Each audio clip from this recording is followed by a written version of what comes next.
Well, good afternoon. Today we have a regular homesteading and even a do-it-yourself for preppers, maybe even. I'm not really into that, but we got to get prepared for for life in general anyway. But I don't know if you can really tell in the video there, but this damper is just rotted out here on the end, so it would flop around inside. And you know, someday we're not going to be able to go to the store, maybe, and get us any stovepipe and one thing and another. So we're going to have to do with what we have around or what we can scrounge and find. And I'm used to doing that already. It's pretty necessary around here. Anyway, when I moved my stove in this remodel, I've opened place up a little bit, and I wanted to get the stove a little more centrally located. I've used a piece of well casing, 6-inch well casing for 6-inch steel pipe for a stovepipe.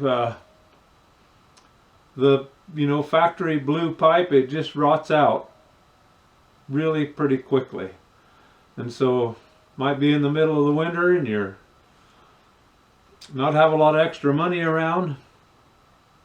Well, this is lasting real good, of course. You can, it's at least a 1/4 inch or 3/16 anyway, and it'll last a good long while. And like I say, someday we might not be able to go down to the hardware store and get stuff for our stove and things to keep our houses comfortable. So this has worked real well until the damper went bad. Well, I replaced the damper. There's a new one in here. And to do that, the pipe, of course, is all in one piece. And we've thrown a timber hitch on the pipe with a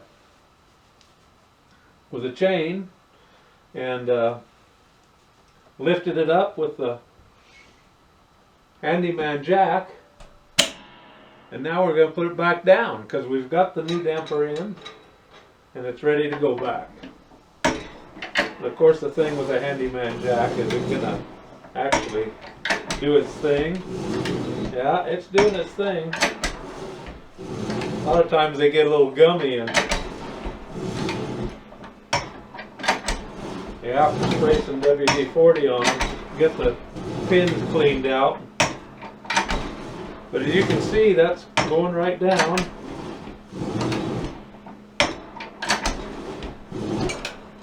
Well, we have a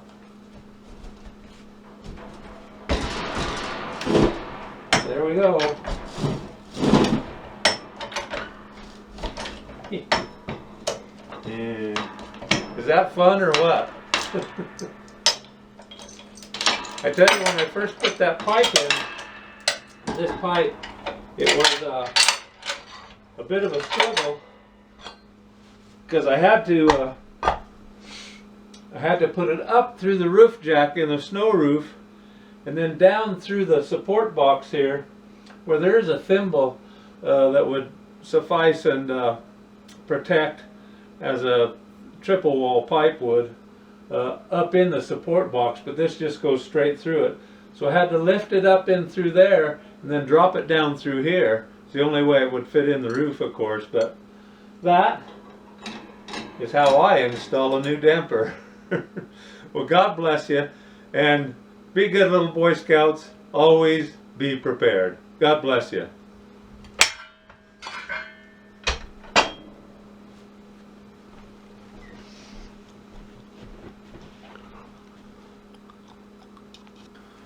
Well, hello again.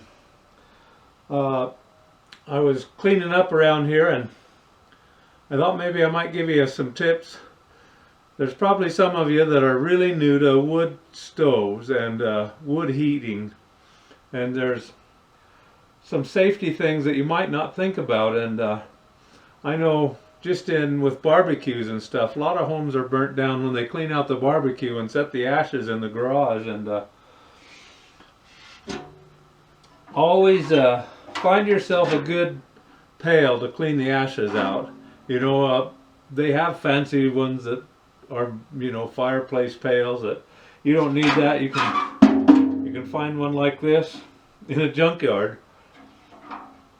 Anyway, and when you set these down, like if you can't get rid of the ashes right away, never store them, never set them on a wooden floor, for sure. It might be, those ashes might be hotter than you think, and they may build up enough heat to ignite a wooden floor. It's happened many, many, many times. Store them out away from buildings if you can, completely. If you've got to, if there's no place else, just take them out and set them in the yard. You don't want them to get wet or whatever, you could take and just put a piece of plywood over the top of them or a piece of tin or something. But don't store them on your porch. And you know, I was cleaning the cracks and things up with in this stoneware underneath here, and a few ashes off of this plate in front of the stove door. Never assume that everything's completely dead out. Just like in a campfire out in the woods, they tell you make sure it's dead out. Well, you can't assume that something's dead out that you can't see, you can't hold in your hand. So maybe if you vacuumed up a few ashes in your vacuum cleaner, I'm going to set the vacuum cleaner out underneath the the covered porch tonight. That's where it'll set, and it'll be fine out there. It's not going to get wet, but it's not going to set the house on fire in the middle of the night while I'm asleep either. So just some things to think about. If you're new to wood stoves and wood heating, be really careful. Really think about the consequences of everything you do with fire in your house. It's dangerous, and you've got to be careful. So God bless you. God bless your homes, and just be safe.